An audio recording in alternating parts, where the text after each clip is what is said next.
From Colwyn Bay has returned home after walking 1,500 miles solo across one of the most desolate countries in the world. Ash Dykes is the first recorded person to complete the epic journey from the western border of Mongolia across the Gobi Desert to the eastern border with China. Ian Lang has his story.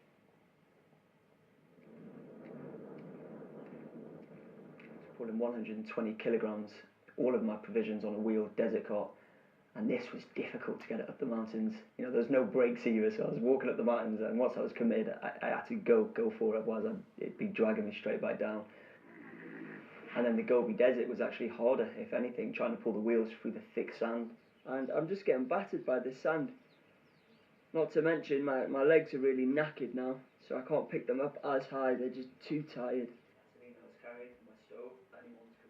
Back home in North Wales, the question to put, of course, is why? For a self-challenge, really, to see what I'm capable of doing. I've always wanted to throw myself in the deep end and test the limits. So I got the world map out, wanted to do a walk, and if I was going to do a walk, I wanted it to be in an interesting country, not along tarmac roads, if you like, completely out in the wilderness. And Mongolia came to mind. This tent was...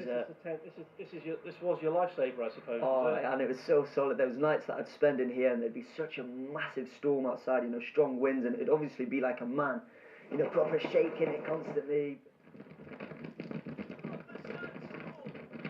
Heat exhaustion and sandstorms amongst the hazards, matched only by the beauty of this immense land.